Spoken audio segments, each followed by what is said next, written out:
आप सभी का बहुत स्वागत है पहाड़ प्रभात में और आपके साथ हूं मैं दीपा बाफिला। सबसे पहले बात करते हैं 22वें पहाड़ विजय का संकल्प की। जी हां, आज कुमाऊं में विजय संकल्प यात्रा निकालेगी भारतीय जनता पार्टी। यात्रा को रवाना करेंगे केंद्रीय मंत्री अनुराग ठाकुर। सीएम धामी की मौजूदगी भी वहां पर होगी। भाजपा के प्रदेश अध्यक्ष मदन कौशिक भी वहां पर रहेंगे साथ में। और सुबह 11 बजे का वक्त बताया जा रहा है जब विजय संकल्प यात्रा को रवाना करेंगे केंद्रीय मंत्री अनुराग ठाकुर।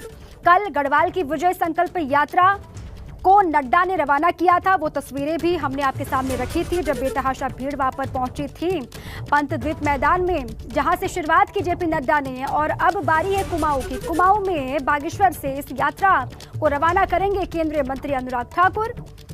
आज भाजपा की विजय संकल्प यात्रा की शुरुआत हो रही है। 2022 फतेह के लिए ये विजय संकल्प यात्रा है। बागेश्वर से इसको रवाना करेंगे केंद्रीय मंत्री अनुराग ठाकुर। सीएम धामी भी वहां पर होंगे, साथ में मदन कौशिक की मौजूदगी भी होगी। और इसी पर देहरादून से जानकारी आप तक पहुंचाने के लिए हमारे साथ ही विनोद जुड़ चुके हैं। सीधे उन्हीं के पास आपको ले चलते हैं। विनोद, कैसी तैयारियां वहां पर चल रही हैं? कल गढ़वाल की तस्वीरें हमने दर्शकों को दिखाई, आज बारी है कुमाऊं की। कुमाऊं में किस तरीके से ये विजय संकल्प यात्रा आगे बढ़ेगी, क्या डिटेल्स है? दीपा, देखिए, कल भाजपा की विजय संकल्प यात्रा का शुभारंभ हो चुका है और कल राष्ट्रीय अध्यक्ष जेपी नड्डा के माध्यम से हरिद्वार यानी गढ़वाल से उसकी शुरुआत हुई है। और पूरे प्रदेश के 70 विधानसभाओं में एलईडी वाहनों को भेजा जा रहा है। और राज्य सरकार की हो, केंद्र सरकार की जितनी विकास की योजनाएं हैं, उपलब्धि हैं, वो एलईडी वाहन के माध्यम से लोगों को बताया जा रहा है, अनाउंस किया जा रहा है। और यही नहीं, जितनी भी एलईडी वाहन 70 विधानसभा में जाएंगी, उनके साथ साथ में प्रदेश के जो भाजपा संगठन के वरिष्ठ पदाधिकारी हैं, वरिष्ठ नेता हैं, उनकी भी ड्यूटी लगाई गई हैं। 70 विधानसभाओं का टारगेट रखा गया है और जन जन तक विकास की बात हो, विकास की योजनाएं हो, राज्य सरकार की उपलब्धि हो, तो एलईडी वाहनों के माध्यम से अनाउंस करके लोगों के बीच में जाया जा रहा है। उसी क्रम में आज कुमाऊं के बागेश्वर जनपद से इस विजय संकल्प यात्रा का शुभारंभ होने जा रहा है, जिसके चलते 11 बजे का कार्यक्रम है।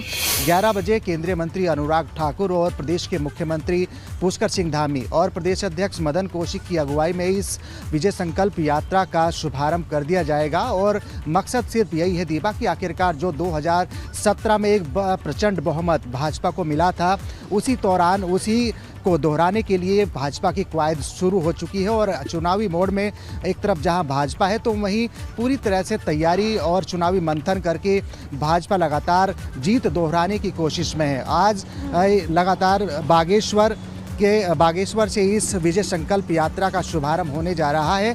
तैयारी पूरी हो चुकी है और पूरे प्रदेश की 70 विधानसभा में, यानी गढ़वाल से लेकर कुमाऊं तक की जितनी 70 विधानसभा है, उसमें एलईडी वाहन जाएंगे, वरिष्ठ पार्टी के पदाधिकारी जाएंगे, नेता जाएंगे और जन जन तक लोगों को अपनी विकास की योजनाएं, सरकार की उपलब्धि गिनाएंगे। और इतना ही नहीं, हर पार्टी को मजबूत करने और हर बूथ तक वहाँ पर बताया जाएगा कितना काम वहाँ पर हुआ है बीजेपी की सरकार में और 2022 में भी वापसी हो रही है, ये भी दिखाया जाएगा। आप रहिए हमारे साथ, आपके पास फिर आएंगे वापस लौट के। आगे बढ़ते हैं। भाजपा ने 2022 के चुनाव के लिए धर्मनगरी से हुंकार भरी है। विधानसभा चुनाव को लेकर भाजपा की विजय संकल्प यात्रा की शुरुआत हो चुकी है। हरिद्वार के पंत द्वीप मैदान से भाजपा के राष्ट्रीय अध्यक्ष जेपी नड्डा ने गढ़वाल मंडल के सभी विधानसभा क्षेत्रों के लिए इस यात्रा के रथों को हरी झंडी दिखा करके रवाना किया। और इसके साथ ही जेपी नड्डा रोड शो में भी शामिल हुए। विजय संकल्प यात्रा गढ़वाल क्षेत्र में 2660 किलोमीटर का सफर तय करेगी और इस दौरान प्रदेश सरकार के 5 साल के कार्यकाल और डबल इंजन की उपलब्धियों की जानकारी आमजन को दी जाएगी।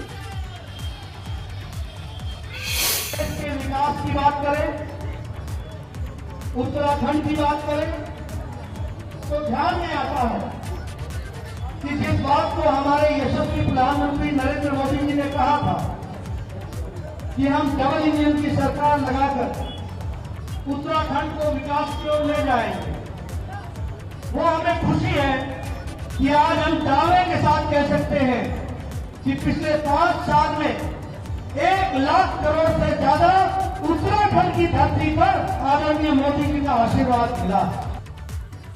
अब आगे बढ़ते हैं। देहरादून से बड़ी खबर है, भाजपा जल्द जारी करेगी अपने प्रत्याशियों की लिस्ट। ये बड़ी खबर मिल रही है इस वक्त। पीएम मोदी के कुमाऊं दौरे के बाद जारी की जाएगी लिस्ट। कुछ विधायकों के टिकट कटने के भी आसार हैं। देखिए, बहुत बड़ी खबर है, भाजपा जल्द जारी करेगी प्रत्याशियों की लिस्ट। और खबर ये कि पीएम मोदी के कुमाऊं दौरे के बाद लिस्ट जारी हो सकती है कभी भी।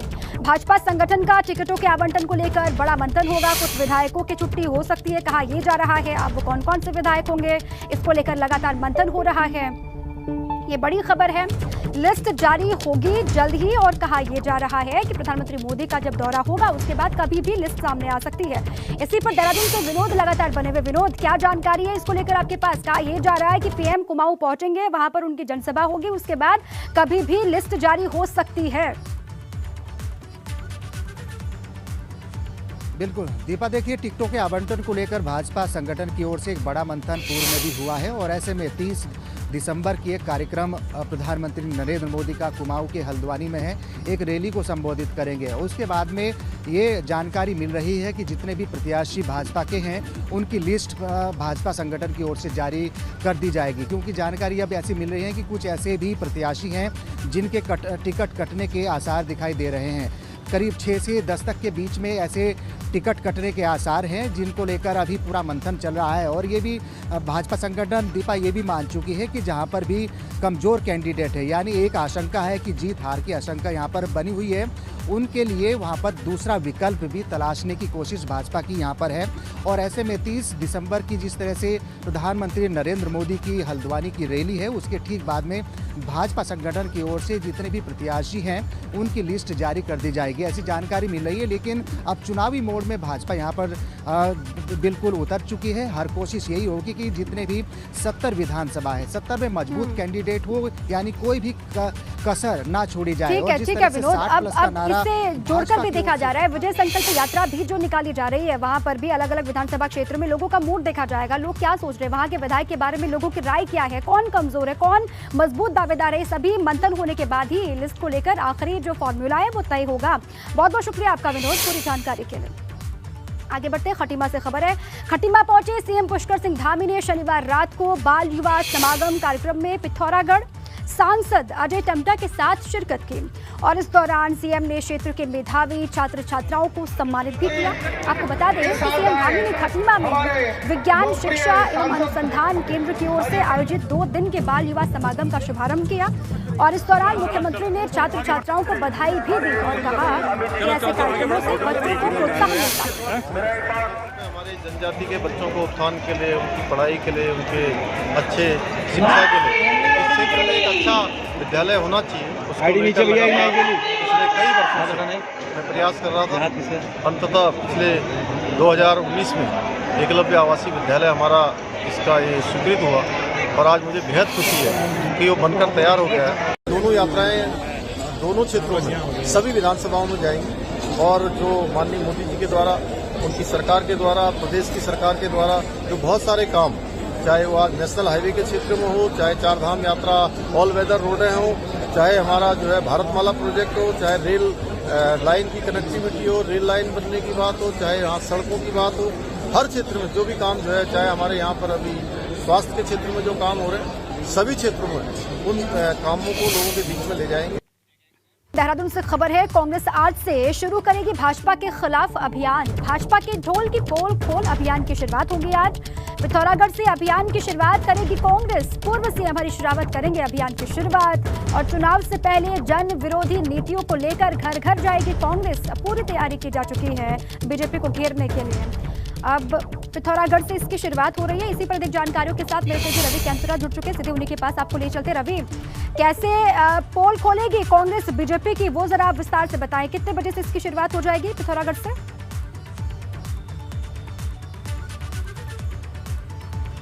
बिल्कुल दीपा, देखिए, क्योंकि अब पूरी तरीके से चुनावी मोड में भाजपा और कांग्रेस हैं, ऐसे में आप भाजपा देख रहे हैं कि भाजपा की विजय संकल्प रैली है और अपनी जितनी भी उपलब्धियां हैं उन तमाम उपलब्धियों को लेकर भाजपा इस वक्त जनता के बीच जाना चाहती है। लेकिन वहीं कांग्रेस विपक्ष के रूप में भाजपा को घेरने की कोई कोर कसर नहीं छोड़ना चाहता। आज हरीश रावत तकरीबन 11 बजे इसकी शुरुआत पिथौरागढ़ से करेंगे और भाजपा की जो जन विरोधी नीतियां रही उनकी एक पूरी लिस्ट तैयार करके कांग्रेस बैठी हुई है। और इससे पहले जो है राहुल गांधी का दौरा रहा, राहुल गांधी के दौरे में एक अच्छी भीड़ जुटी है और कांग्रेस का दावा है कि जो राहुल गांधी की भीड़ रही है है उससे सीधे तौर पर 2022 में कांग्रेस वापसी कर रही है, तो उत्साह देखने को मिल रहा है कांग्रेस में। और यही वजह है कि अब जो भाजपा की जो जन विरोधी नीतियां हैं और ऐसी नीतियां जिन्होंने लोगों के बीच लेकर अब कांग्रेस जाएगी और कोशिश करेगी कि तमाम जो वर्ग हैं वो कांग्रेस के पक्ष में उनके वोट को साधने की अपील होगी। तो दोनों ही पक्ष, चाहे भाजपा हो या कांग्रेस हो, दोनों ही अब जनता के बीच जा रहे हैं। भाजपा अपनी उपलब्धियां गिनाएगी और कांग्रेस उनकी नाकामयाबियां। तो ऐसे में अब ये कहा जा सकता है कि जैसे ही अब चुनाव करीब है, ऐसे में जनता के बीच अब सभी दल जा रहे हैं। लेकिन जनता को ये पता है कि 5 सालों में उत्तराखंड ये जानता है कि 5 सालों में किसने कितना काम किया है।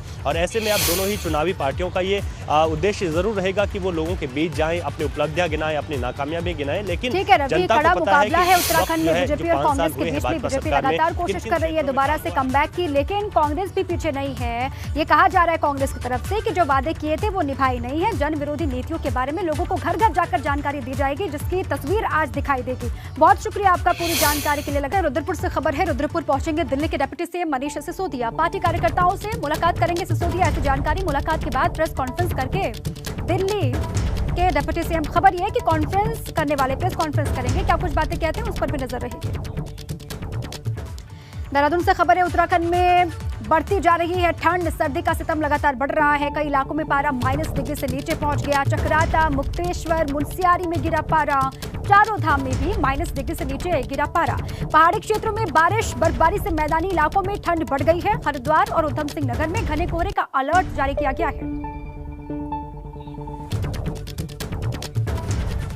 रुड़की से खबर है, होटल में ठहरा एक विदेशी नागरिक कोरोना संक्रमित मिला है, जिसके बाद से हड़कंप मच गया। यमन के नागरिक की रिपोर्ट पॉजिटिव आ गई है। हमें ओमिक्रॉन की जांच के लिए भेजा गया है सैंपल। होटल के अन्य स्टाफ के भी सैंपल जांच के लिए भेज दिए गए हैं। अब यमन के नागरिक की रिपोर्ट पॉजिटिव आई है, जिसके बाद से हड़कंप।